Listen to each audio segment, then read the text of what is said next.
Saudara-saudari, sahabat Komsos terkasih, pernahkah kita merasa kagum akan suatu hal? Tentunya setiap kita pernah merasa kagum terhadap sesuatu. Namun apakah kita pernah berpikir bahwa segala sesuatu yang ada di dunia ini, betapapun megah dan indahnya, tidak ada yang abadi. Semua mempunyai waktunya masing-masing.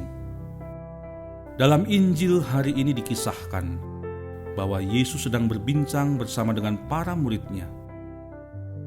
Ketika mereka berkumpul bersama dengan Yesus, mereka mendengar bahwa banyak orang yang begitu mengagumi keindahan dan kemegahan dari bait Allah.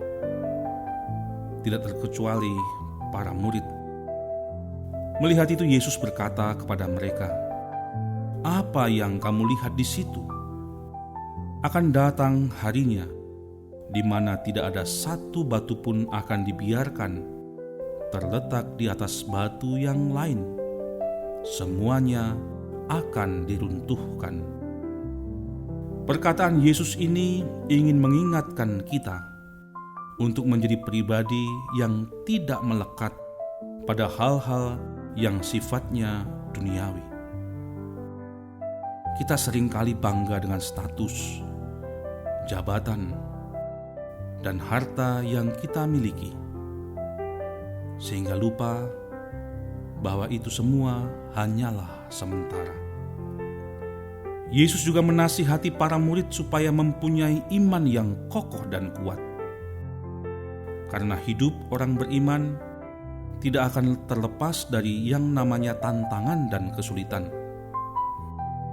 Jika tidak mempunyai dasar iman yang kuat, ketika dihadapkan pada suatu pencobaan, iman itu akan goyah. Lalu kita akan mudah berpaling dari Allah.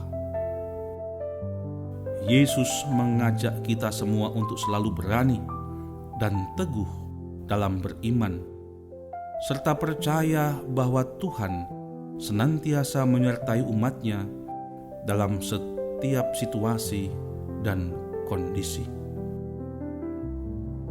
Saudara-saudari, sahabat Komsos terkasih, marilah kita membuka hati untuk menerima ajakan Tuhan Yesus, untuk tidak terikat pada kemegahan yang fana, waspada terhadap penyesatan, dan tetap teguh beriman dalam menghadapi kesulitan. Hanya dengan bersandar pada Allah, kita dapat menemukan ketenangan dan kekuatan dalam menghadapi pesiarahan hidup di dunia ini. Semoga Tuhan memberkati kita semua.